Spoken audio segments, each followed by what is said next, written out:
பிஸ்மில்லாஹிர்ரஹ்மானிர்ரஹீம். புகாரி எனும் நூலிலிருந்து மழை வேண்டுதல் பற்றிய இன்றைய தொகுப்பு. மழை வேண்டி வெளியே செல்வது, இதை பற்றி அப்துல்லாஹ் இப்னு ஸைத் ரலியல்லாஹு தஆலா அன்ஹு அவர்கள் அறிவிக்கிறார்கள்.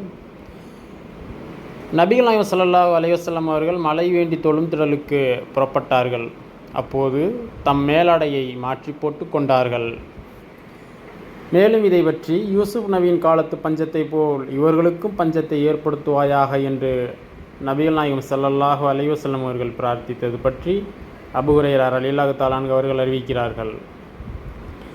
நபிகள் நாயகம் ஸல்லல்லாஹு அலைஹி வஸல்லம் அவர்கள் கடைசி ரக்கயத்தில் ருகூவிலிருந்து தலையை உயர்த்தியதும், இறைவா, ஐயாசி இப்னு அபி ரபியாவை காப்பாற்று, இறைவா, சலாமா பின் ஹிசாமை காப்பாற்று, இறைவா, வலீத் இப்னு வலீதை காப்பாற்றுவா, இறைவா, நம்பிக்கையாளர்களில் பலவீனர்களை காப்பாற்று, இறைவா, முலர் கூட்டத்தினர் மீது உன்னுடைய பிடியை இறுக்குவாயாக, இவர்களுக்கு யூசுப் நபியின் காலத்து பஞ்சத்தை போல் பஞ்சத்தை ஏற்படுத்துவாயாக என்று கூறுபவர்களாக இருந்தனர். மேலும் மஃபர் கூட்டத்தை அல்லாஹ் மன்னிப்பானாக, அஸ்லம் கூட்டத்தை அல்லாஹ் காப்பாற்றுவானாக என்று நபிகள் நாயகம் ஸல்லல்லாஹு அலைஹி வஸல்லம் அவர்கள் கூறுவார்கள். இது சுபுஹ் தொழுகையில் நடந்ததாகும் என அபூ ஸீனத் ரலியல்லாஹு தஆலா அன்ஹு அவர்கள் கூறுகிறார்கள். மேலும் இதை பற்றி அப்துல்லாஹ் இப்னு மவ்சூத் ரலியல்லாஹு தஆலா அன்ஹு அவர்கள் அறிவிக்கிறார்கள். மக்கள் இஸ்லாத்தை புறக்கணிக்க கண்ட நபிகள் நாயகம் ஸல்லல்லாஹு அலைஹி வஸல்லம் அவர்கள் யூசுப் நபி காலத்து 7 ஆண்டு பஞ்சம் போல் இவர்களுக்கு 7 ஆண்டு பஞ்சத்தை ஏற்படுத்துவாயாக என்று பிரார்த்தித்தனர். அவர்களுக்கு பஞ்சம் ஏற்படுத்துவாயாக என்று பிரார்த்தித்தனர். அவர்களுக்கு பஞ்சம் ஏற்பட்டு அனைத்தையும் வேறறுத்து தோள்கள், பிணங்கள் ஆகியவற்றை உண்ணலானார்கள். அவர்கள் மலை மேகம் தென்படுகிறதோ என்று வானத்தை பார்க்கும்போது பசியினால் புகை மூட்டத்தையே காண்பார்கள்.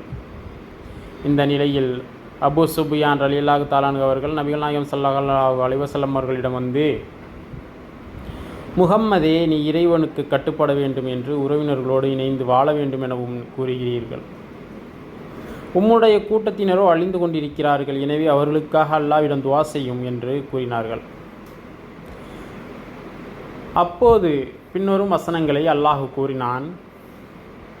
எனவே வானம் ஒரு தெளிவான புகையை கொண்டு வரும் நாளை நீர் எதிர்பாரும். அப்புகை மனிதர்களை சூழ்ந்து கொள்ளும். இது நோவினை செய்யும் வேதனையாகும். எங்கள் இறைவனை நீ எங்களை விட்டு இந்த வேதனையை நீக்குவாயாக. நிச்சயமாக நாங்கள் நம்பிக்கையாளர்களாக இருக்கிறோம் என்று கூறுவர். நினைவுறுத்தும் நல்லுபதேசம் அவர்களுக்கு எவ்வாறு அந்த நேரம் பயனளிக்கும்? முன்னமேயே சத்தியத்தை விளக்குபவராக தூதர் அவர்களிடம் வந்திருக்கிறார்கள். அவர்கள் அவரை விட்டு பின்வாங்கி மற்றவர்களால் இவர் கற்றுக் கொடுப்பவர் பைத்தியக்காரர் என கூறினார்கள். நிச்சயமாக நாம் வேதனையை சிறிது காலத்திற்கு விளக்குவோம். ஆனால் பின்வரும் நீங்கள் நிச்சயமாக தீமையின் பக்கம் திரும்புபவர்களே. ஒரு நாள் நாம் உங்களை பெரும்பிடியாக பிடிப்போம். நிச்சயமாக அந்த நாளில் நாம் பழி தீர்ப்போம். திருக்குர்ஆன் அத்தியாயம் 44 வசனம் 10 மற்றும் 16. கடுமையான பிடி என்பது பத்ரு போரில் ஏற்படும் புகைமூட்டமும் கடுமையான பிடியும் நடந்தேறியது. அதேபோல் ரூம் அத்தியாயத்தில் கூறப்பட்ட முன்னறிவிப்பும் நிறைவேறியது.